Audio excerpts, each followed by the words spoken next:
रविशंकर प्रसाद जी, कितना समय बोलेंगे रविशंकर जी? बस 5-7 मिनट सर। 10 मिनट बोलो। अच्छा, बड़ी कृपा। माननीय सभापति जी, मैं बहुत अनुग्रहित हूं कि आपने इस महत्वपूर्ण बिल पर अपने विचार रखने का मुझे अवसर दिया है। बिल की पृष्ठभूमि क्या है बता दी गई है कि जिन्हें 70 साल में जिनकी आवाज नहीं सुनी गई, आज इस बिल से उनको आवाज दी जा रही है। अगर एक वाक्य में कहा जाए,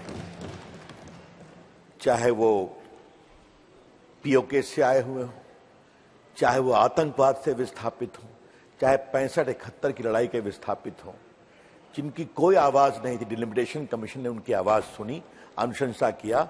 और मैं कृतज्ञ हूं माननीय गृह मंत्री और प्रधानमंत्री जी का कि उन्होंने कहा नई कार्रवाई करेंगे, उनको सम्मान देंगे जो आज तक नहीं दिया गया।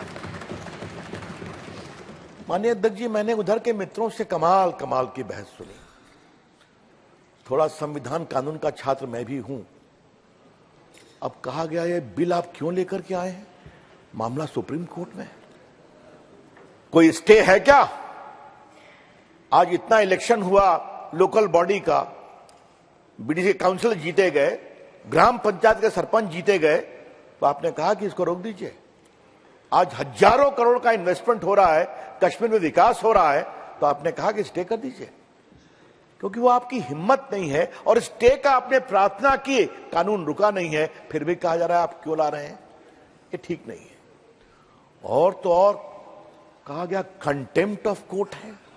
अभी तो कंटेम्प्ट ऑफ कोर्ट की नई परिभाषा है सर। मुझे देखना पड़ेगा कि ये महाज्ञान कहां से आया कि क्या ये सार्वभौमिक सॉवरेन संसद को कानून बनाने का अधिकार है या नहीं है, ये बड़ा सवाल है। और कंटेम्प्ट की बात कही जाती है, ये बहुत दुर्भाग्यपूर्ण है। और जो कानून को जानते हैं उनको कहना ये ठीक नहीं है। अब कहा गया कि आप कैसे कर रहे हैं? आर्टिकल 1 में यह प्रावधान है, और मैं अपने मित्रों को कहूंगा आर्टिकल 2 भी पढ़ लें कि संसद को अधिकार है कि नया प्रदेश जोड़ सकती है, प्रदेश को बांट सकती है। ये कोई पहली बार हुआ है क्या? उस पर भी सवाल किए जा रहे हैं। सर, एक बात का मुझे जरा इस सदन में स्पष्टीकरण देना बहुत जरूरी है। सर, हमारे अंतरंग मित्र मनीष तिवारी सम्मानित सदस्य ने एक बात कही कि जो धारा कश्मीर में लड़ाई हुई थी सर, उसमें जो युद्ध विराम हुआ था वो नेहरू जी को सेना का एडवाइस था। और उन्हें एक बुकर साहब या बुशर जो भी हैं सर, वो उस समय सेना के जनरल थे, उनकी बात की, उनका पूरा कागज मैंने निकाला है सर। मैं समय नहीं लूंगा सर।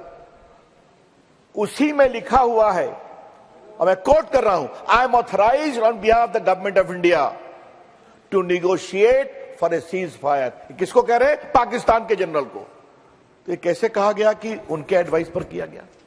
और सर मेरे बात सर, भारत पाकिस्तान के पहले बाकी लड़ाइयों का मिलिट्री रिकॉर्ड का सब्सटेंस है सर, जिसे वॉरियर कॉलेज के professor, associate professor Rohit Singh ने लिखा है।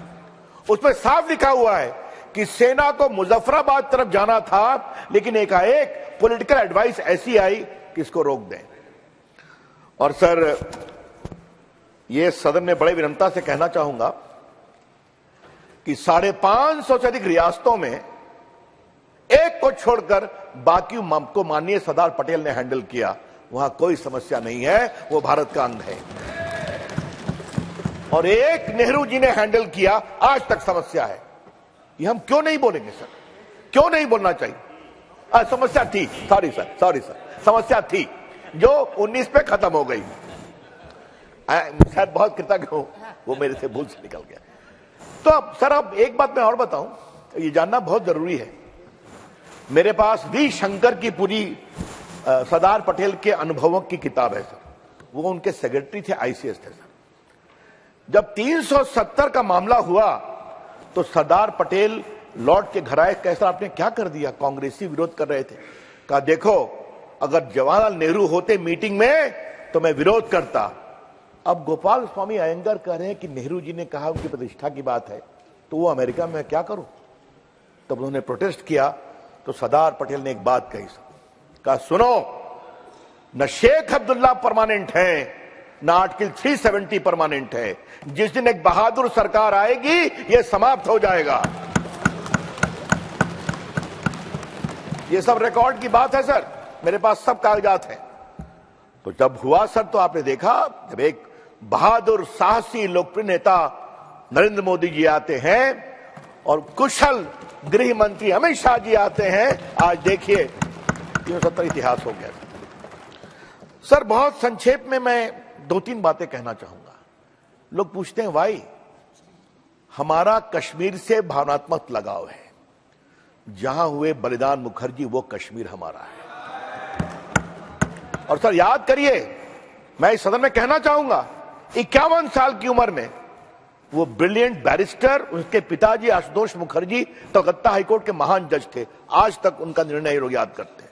33 साल की उम्र में बैरिस्टर बनते हैं वो, हमारे अध्यक्ष बने जनसंघ के उस समय। सर गए कि मैं बिना परमिट के कश्मीर में जाऊंगा, और उनके यंग सेक्रेटरी थे, उनको कहा जाओ बोलो मैं बिना परमिट के घुस गया। उस यंग सेक्रेटरी का नाम था अटल बिहारी वाजपेयी सर। और सर वो मई में गिरफ्तार होते हैं और जून में उनका देहावसान होता है संदेहास्पद परिस्थितियों में। ये हमारा इतिहास है कि देश की एकता अखंडता के लिए हमने अपने सर्वोच्च नेता का बलिदान किया, इसको ध्यान रखा जाए। और सर मैं इसी में एक और बात कहना चाहूंगा, कश्मीर की कश्मीरियत की बात किसके लिए करते हैं लोग? 370। सर मुझे 2 बार सघन कश्मीर का यात्रा करने का सौभाग्य मिला, आज हाउस में कहना चाहूंगा। सर राजनाथ जी की अध्यक्षता में एक कमेटी बनी थी सर जाने के लिए। जितेंद्र सिंह जी बैठे हैं कि नहीं, वो भी थे उसमें सर, हमारे राष्ट्रीय नड्डा जी थे। हम लोग 16-17 बार कश्मीर गए। तो सर जो हमने देखा, कहा जनाब हम पहाड़ी मुसलमान हैं, हमें आप उनसे मत तुलना करिए। हमारे पुरखों ने भारत की सेना को रास्ता दिखाया था 48 में। कहा हम गुजर बकरवाल हैं, भारत माता की जय बोलते हैं, हमारी बात नहीं सुनी जाती है। सर डल लेक के आसपास मछुआरे बहुत हैं, उनको बैकवर्ड क्लास का कोई आरक्षण नहीं मिलता था। और कहा बस हमसे सवाल ना पूछो, खाली मरकज से पैसा लाओ, हिसाब मांगोगे तो 370, भ्रष्टाचार पर कार्रवाई करोगे तो 370। तो आम आदमी की बात की कोई सुनवाई नहीं होती थी सर, ये एक सच्चाई है सर। सब धारा 370 समाप्त हुई सर, तो उसमें भी हम लोग को जाने का सौभाग्य दिया, माननीय प्रधानमंत्री जी का आदेश था सर। आपको मैं बताना चाहता हूं, वहां के नौजवानों से मिले, बड़ों से मिले, उन्होंने कहा जनाब हमें सच्चाई बताई नहीं गई कि ये जो अलगाववाद की बात करते हैं, पत्थर फेंकवाते हैं, उनके बच्चे अमेरिका इंग्लैंड में पढ़ते हैं और हमारे स्कूल जलते हैं। तो उन्होंने हमसे कहा। सर मैं नौजवान बच्चों से मिला, कहा आज IIT खुल रहा है, एम्स खुल रहा है, मैं बताया क्यों नहीं गया सर। और सर मैं आपको एक बात, जम्मू में सर मुझसे एक हिंदू लड़की मिली सर, वो ऑल इंडिया सर्विस के ऑफिसर थी। कहा मैं सबसे अधिक कृतज्ञ नरेंद्र मोदी जी की इसलिए हूं कि मेरी शादी एक हिंदू से हुई है जो कश्मीर के बाहर का है। तो मैं सारी संपत्ति में अपना दखल खो बैठी क्योंकि मैंने गैर कश्मीरी से शादी कर लिया। आज 370 समाप्त होने के बाद हमको अपने पैतृक संपत्ति में अवसर मिलेगा, हिस्सा मिलेगा, यह हो रहा है। और सर उसी यात्रा में हम लोग गए थे विस्थापितों के कैंप में सर। सर देखकर रोना आ गया सर।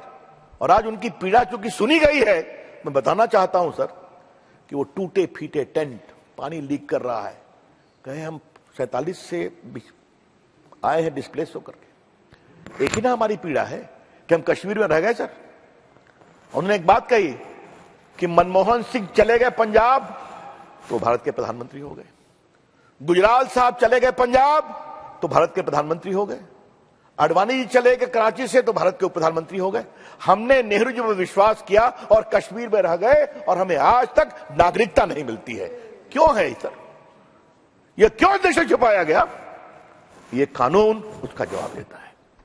इसीलिए मैं हमेशा कहता हूं सर कि ये जो पूरा दोनों कानून है, अब मैं बार बार सुन रहा था आप कानून लाए क्यों है, तो क्या मतलब है? गुज्जर्स को, बकरवाल को, हिंदू विस्थापितों को, माइग्रेंट को, 65-71 में पीड़ित हुए लोगों को आवाज नहीं दें क्या?